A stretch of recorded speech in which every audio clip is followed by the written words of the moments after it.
So ఇప్పుడు సుమక్కకి చేద్దామా mic. Good evening everybody. ఈరోజు చాలా డిఫరెంట్గా ఉంది, ఎందుకంటే మనము ప్రోగ్రామ్ స్టార్ట్ చేస్తూ ఉంటాము, కానీ ఇవాళ ప్రోగ్రామ్ మనం స్టార్ట్ చేయకుండా గీత స్టార్ట్ చేసి నా చెక్ కొట్టేసినందుకు ఎనీవే కంగ్రాచులేషన్స్ టు యూ. ఇక మీ అందరికీ మరొకసారి స్వాగతం. సినిమా టైం అవుతున్నట్టుంది, ఒక 5 నిమిషాలు ఆగండి. దర్శి కూడా మాట్లాడేస్తాడు, మా మొత్తం టీం మాట్లాడేసినట్టు అవుతుంది. అరవింద్ గారు మీరు మాట్లాడేస్తుందా? గౌరీ గారు మీరు మాట్లాడేస్తుందా? ఓకే అయితే సరే. ఫస్ట్ అయితే నన్ను ఈ సినిమాలో దర్శి పక్కన హీరోయిన్ అని చెప్పారు. అయితే యాక్చువల్లీ నా ఏజ్ దర్శి ఏజ్ కన్నా చిన్నగా ఉంది అని చెప్పి వద్దని చెప్పారు డైరెక్టర్. దాంతో ఆ తర్వాత మళ్ళీ మీకు ఏం క్యారెక్టరు అంటే అప్పుడు ఇలా ఒక మంచి పవర్ఫుల్ కానిస్టేబుల్ అని చెప్పి తీసుకోవడం అయితే జరిగింది. సీన్ చేసిన తర్వాత కానీ నాకు తెలియలేదు అది పవర్ఫుల్ కానిస్టేబుల్ కాదు, పవర్లెస్ కానిస్టేబుల్ అని. ఇంత మోసం చేస్తారని నేను అనుకోలేదు. ఇతని మీద సెక్షన్ 221/22 - 11ABC కేసు ఒకటి పెట్టాలనుకుంటున్నాను. బట్ కుర్రాడికి ఇంకా పెళ్లి కాలేదు కాబట్టి వదిలేస్తున్నాను. పెళ్లి చేసుకున్న తర్వాత అంతకన్నా పెద్దది ఏముంటుంది, అదే పెద్ద కేసు అవుతుంది, వదిలేద్దాం. ఇక పక్కన నించున్నారే ఈయన గామి అనేటువంటి సినిమాకి కూడా డిఓపి మా విశ్వనాథ్ గారు. అసలు ఆయన ఫ్రేమ్స్ పెట్టారంటే పెట్టినట్టుంటుంది. అలాగే 8 వసంతాలు సినిమా కూడా ఆయనకు ఒక చాలా గొప్ప క్వాలిటీ ఉంది. హీరోయిన్స్ని ఆయన ఎప్పుడు చాలా అందంగా చూపిస్తూ ఉంటారు, కానీ ఫర్ అ చేంజ్ ఈ సినిమాలో దర్శిని కూడా చాలా హ్యాండ్సమ్గా చూపించారు. దర్శి ఇట్లా మనం ముందుగానే జనాల్ని ప్రిపేర్ చేసేస్తే వాళ్ళు నేను హ్యాండ్సమ్గా ఉండడానికి ప్రిపేర్ అయిపోతాను. అలాగే అరవింద్ గారు, హార్టీ కంగ్రాచులేషన్స్ టు యూ అండి. ఆయన ప్రొడక్షన్ బ్యూటిఫుల్గా చేశారు. Gauri he's done a wonderful job. And Janhvi, thank you so much my dear జాన్. సునీల్ నారాయణ గారిని చూస్తే మా అందరికీ ఎంత భయం వేస్తుందో, జాన్విని చూస్తే అంత కూల్గా అనిపిస్తూ ఉంటుంది. ఏమైనా ఉంటే మేము సునీల్ గారికి చెప్పాము జాన్వి జాన్వి అని వెళ్ళిపోతూ ఉంటాము. So thank you so much Janhvi. And అలాగే ఆనంది, నా రోల్ కొట్టేశావు, but it's okay, you did a great job, పర్వాలేదు. But whatever said and done, glamour విషయానికి వస్తే నేనే కొంచెం ఎక్కువ గ్లామరస్గా కనిపించానని చెప్తున్నారు. And Darshi, he is one. అసలు దర్శిని నేను ఈ యాంగిల్లో ఎప్పుడు చూడలేదు.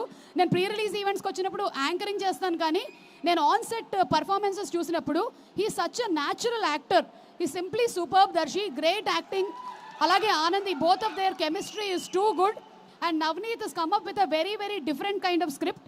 ఈరోజు రాని వాళ్ళు ఇంకో 2 ఉన్నారు నాతో పాటు, నా తోటి కానిస్టేబుల్స్ రామ్ ప్రసాద్ అండ్ హైపరాది. వాళ్ళు ఇద్దరు స్విట్జర్లాండ్కి చెక్కేశారని తెలిసింది. అవును, అక్కడ ఉన్నారంట దొంగలు. ఓకే, మీరు దొంగలు కాదు, మీరు పోలీసులు, గుర్తించండి. మీరు స్విట్జర్లాండ్కి వెళ్ళిపోయారు. అండ్ అలాగే లియోన్ జేమ్స్ గారి music simply super. By the way ఈ సినిమాలో నాకు కూడా ఒక పాట ఉంది. ఇది కొత్త విషయం, దానికి ఒక హుక్ స్టెప్ కూడా ఉంది. క్రేజీ.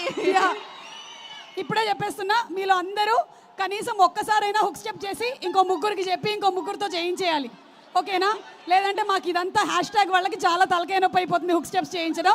నేను ఇక్కడే చెప్పేస్తున్నాను, మీరు అందరూ చేసేసేయండి. అండ్ ఇక్కడే వెనకాల దాక్కొని ఉన్నటువంటి Aditya, thank you so much. అతను ఎప్పుడైనా సరే వేరే వాళ్ళు ఎవరైనా షీల్డ్ తీసుకుంటూ ఉంటాడు ఇలా. సో ఇప్పుడు కూడా హ్యాష్ట్యాగ్ మనోజ్ షీల్డ్లో ఉన్నాడు ఆదిత్య. అండ్ ఐ థింక్ అందరి పేర్లు కవర్ చేసినట్టున్నాను నేను, ఎవ్రీబడి. ఇక ఫైనలీ ప్రేమ అంటే అనేటువంటి ప్రేమ టైటిల్స్ మీరు చాలానే చూసుంటారు. ప్రేమించుకుందాం రా, ప్రేమ, ప్రేమ అంటే, ఇలా చాలా టైటిల్స్ మీరు చూసుంటారు. బట్ ఎన్నిసార్లు వచ్చినా సరే ప్రేమ అనేటువంటి టాపిక్ ఎప్పటికైనా సరే కొత్తగానే ఉంటుంది. ఇక ఫైనలీ సేయింగ్ దట్ ప్రేమ అంటే నాకు, మై డియరెస్ట్ ఆడియన్స్, మై ప్రేక్షకులు, ఇంతకన్నా ప్రేమ అంటే ఏమి ఉండదు. ఎందుకంటే దగ్గర 34 సంవత్సరాల నుంచి నేను ఉన్నాను ఈ ఫీల్డ్లో, ఇంకా మీరు ప్రేమిస్తున్నారంటే ఓ మై గాడ్. కానీ నా ఏజ్ 26, ఇది మాత్రం గుర్తుపెట్టుకోండి. So November 21 in theatres. Premante తప్పకుండా వెళ్ళి చూడండి. చూసిన తర్వాత ఎలా ఉందో మా అందరికీ చెప్పండి. And I'm sure you all won't be disappointed. Okay, thank you all. And ఇప్పుడు అక్క లేదు లేదు, నేను నా పనది ఇవాళకి నా పనది. నేను లేదు అవసరం లేదు, నేను మాట్లాడతా, ఆగండి. ఈ ఇంట్రడక్షన్ తో ఇంకా లాగే. అంటే ఈ ఇంట్రడక్షన్ ఇవ్వకపోతే యాంకర్లకు ఎలా ఉంటుందో మీకు తెలుసా? ఇంటికి అర్థం కావట్లేదు. ఆ 4 స్పాన్సర్స్ పేర్లు చెప్పకపోతే నా కడుపులో ఏదో అయినట్టు అనిపిస్తూ ఉంటుంది. లేవా ఇవి కేవలం. Today's event is organised by Shreyas media, Bharat number 1 movie events and promotions company. తీసుకో.